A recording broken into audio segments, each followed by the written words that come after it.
welcome. Welcome to 330 Windsor Avenue in the lovely town of Windsor. And thank you. And for our clients here, how often does the governor come down? He's here a lot, isn't he? He really likes you folks here. He really does. Well, listen, I am thrilled to be here this morning emceeing this amazing event. To let you know that good things can happen through government. Yes. And in fact, things can happen in government. And with this administration and this amazing state rep that we have looking out for our best interests, the team. Yeah, it's amazing what things can get done, and they are getting done. And we are in a positive forward motion. State of Connecticut, the town of Windsor. Once your mayor is out of here, things will even go exponentially better and faster. But I would like to get through this, and I know everybody's busy. And Governor, thank you so much for taking time to come out today. And the first one on the agenda is Andrea Barton Reeves, our DSS Commissioner. Yeah.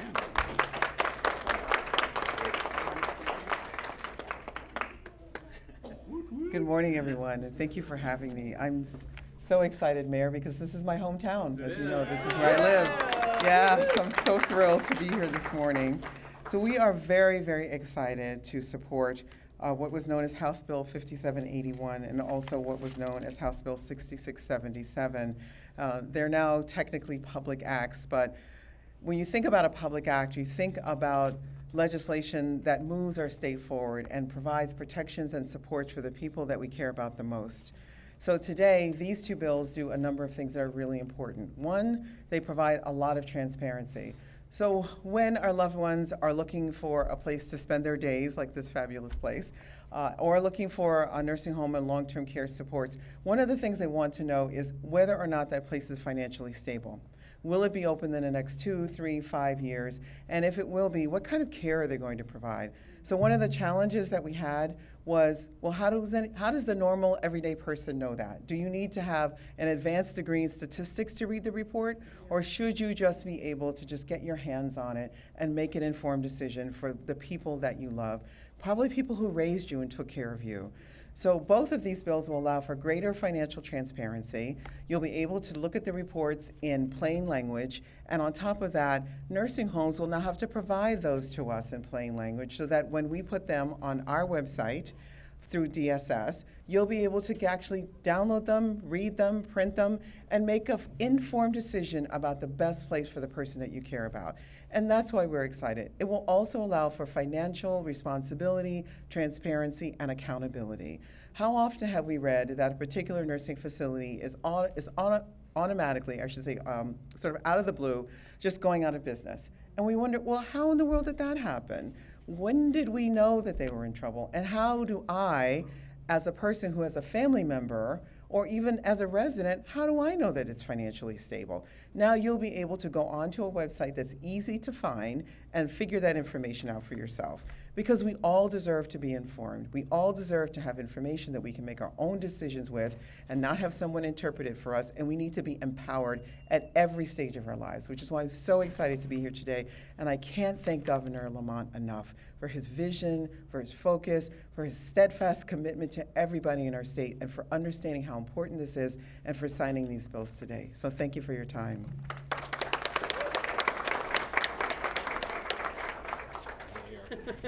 Well, fortuitously, we have a representative from AARP.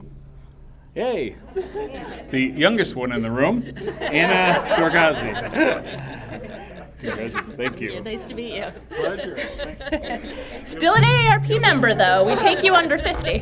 My name's Anna Doroghazi. I'm one of the policy directors at AARP Connecticut, and I'm thrilled to be here with so many wonderful advocates and friendly faces, tremendous leaders of the Aging Committee, and other legislators, folks from the governor's office, governor himself, Mairead Painter, just a wonderful crew of folks who are so invested in making sure that older adults receive the care that they deserve, regardless of the setting where they choose to receive that care as they age.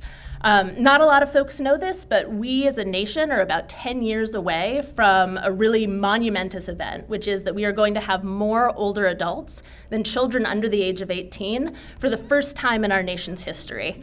And we are not ready. We're just not ready to meet that need and to help people age with dignity and to receive the care that they want and that they need in the setting of their choosing. And that's why AARP was so excited to be part of just this tremendous effort to pass House Bill 5781. In a time when bipartisanship can feel very hard to come by, especially nationally, this is a bill that passed unanimously in both the House and the Senate, and we're thrilled that it also had the strong support of the governor.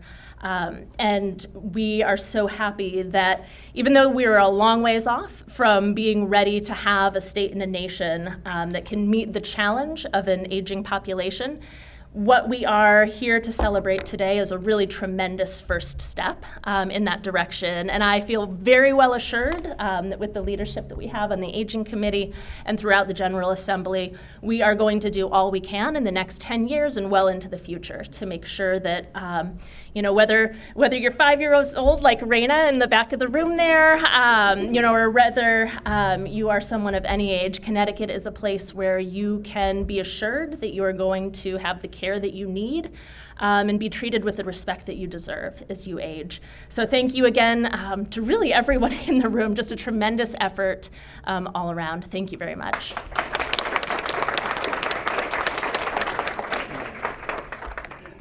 Next up, Mairead Painter, our Ombudsman. Pretty good. Thank you. A lot of practice. Good morning. Well, that was a little quiet, but I'm Mairead Painter. I am the State Long-Term Care Ombudsman. Probably two words you haven't heard before, Mairead and Ombudsman, for a lot of people. So my office protects the rights of older adults in long-term care settings. And we were thrilled this year to be able to partner with other advocates in order to promote legislation that really worked to highlight transparency, work to strengthen long-term services and supports, and really help people live with dignity in the setting of their choosing. And we had tremendous support from our administration and our Aging Committee, Human Services, and as Anna said, it was very bipartisan, and we don't often see that. So we were just thrilled. Thank you so much. And also, I have to give a big shout out to our state agencies. I want you all to realize how much of an opportunity we have here in Connecticut because of the partnerships that we have between our state agencies and the level of communication that we have, that we're able to move things forward and really work on behalf of the residents that live here in our state. The ability for us to have this transparency at going third, they've already discussed what we have, but the ability to just look at something and understand and make choices in a proactive way about where you're going to receive those supports is so important. To be able to go into a managed residential community or assisted living community and advocate on behalf of us or support a loved one or a friend that lives there and their desires through a family council. That's something that not many other states or other people have. So I'm really proud of the work that we were able to do here and the support that we've received in order to have things come to my office in an electronic way so that we're able to use that information and take that information and dial down where we need to make changes in the future to strengthen the supports that we have in our state. So although you may not realize it in the community, these are all things that are being done by our administration and by our legislature to really help the benefits that you all receive. So a big thank you to everyone, and thank you all for being here today.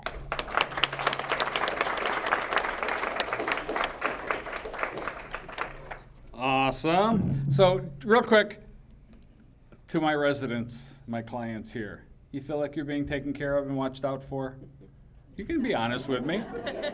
You guys have always been honest with me. I know I can count on you. All right, good. They love me. All right, next up, Ms. Jan Hochadel, State Senator. Good morning, everyone, and thank you for the opportunity to speak with you. Last December, when I received the call that I was asked to be the Senate Chair of the Aging Committee, I was just so pleased. At the time, my dad was 85 years old, very, very sick. I'd often have to go down to Florida to help him and bring him to doctor's appointments, but mostly help my mom, because she found the process just to be overwhelming and frightening. And so it was very, very personal. And then when he passed in February, it continued, because now we have to go through the legal and the financial aspects of everything. And I just thought, like, this isn't just personal to me. It's personal to everyone, right? We find, at least my generation, that we're now taking care of the people that took care of us when we were children, right? And even if you don't have loved ones or elders that are going through it, you might be looking at what's going to happen to me in the future. And you still find that a little bit intimidating.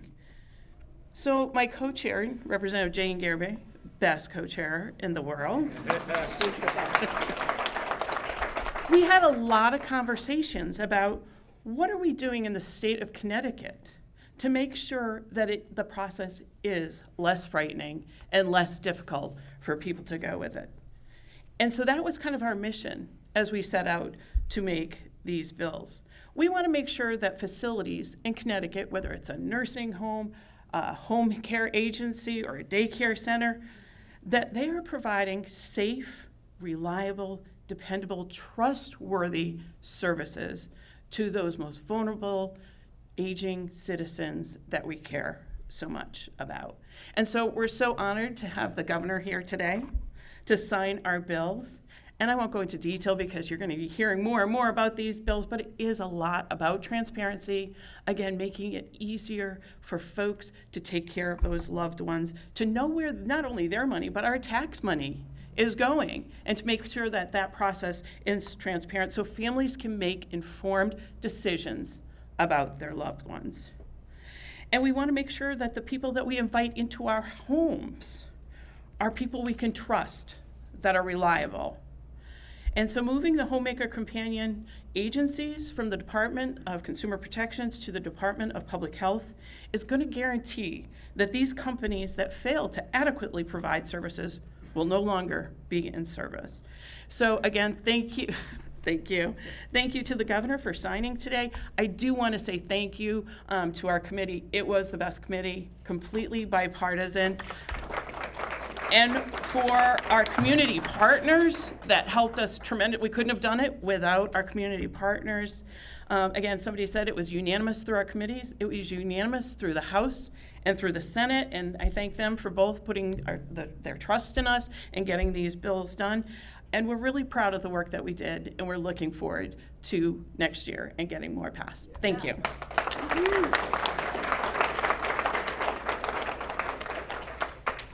All right, young lady I'm about to introduce really needs no introduction, but she is a state representative, your state representative, who lives and breathes Windsor. And she takes that energy to the Capitol with her.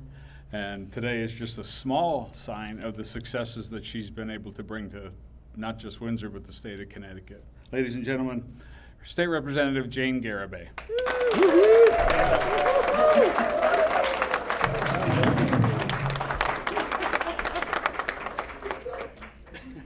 Thank you.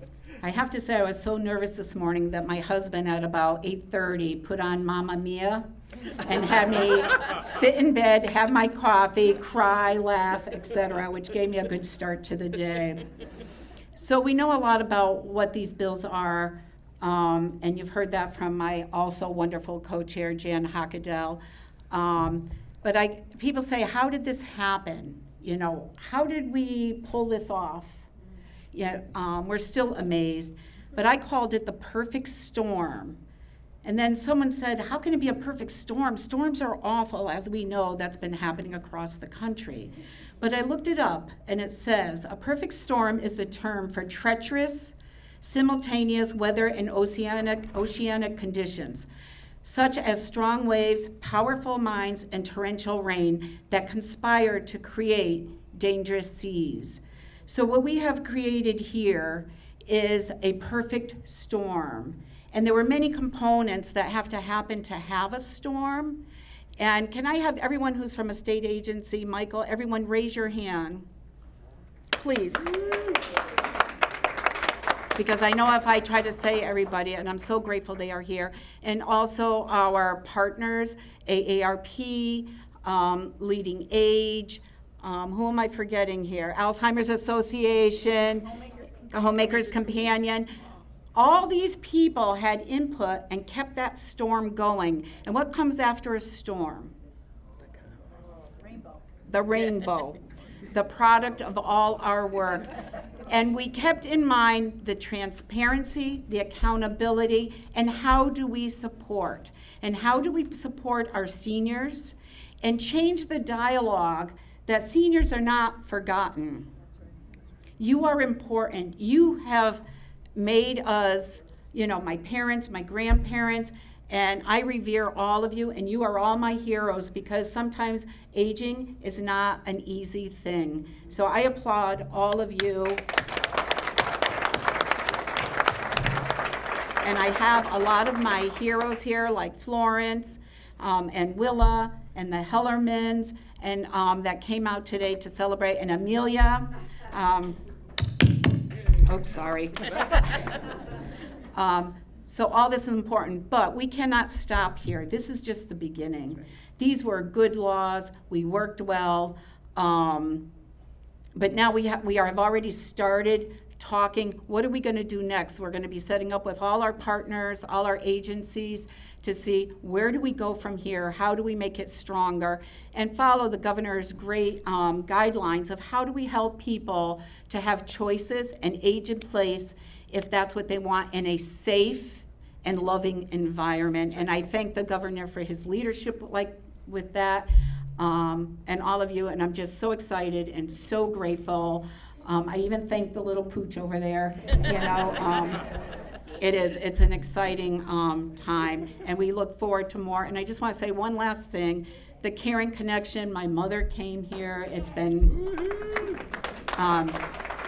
near and dear to my heart. I've stopped by. I see the wonderful job that they do. So when my town manager called me and he said, Peter Sousa over there, when he said, we have a problem here, can you meet with Cheryl Rosenbaum, who is the director here and could not be here today, but so wonderful. And so they called a meeting with the statewide, with Chrissy Santini, to see what we could do. And that's how 6677, the Adult Day Center bill, began. It began here in your hometown and just flourished. And we're very grateful. Thank you, everyone.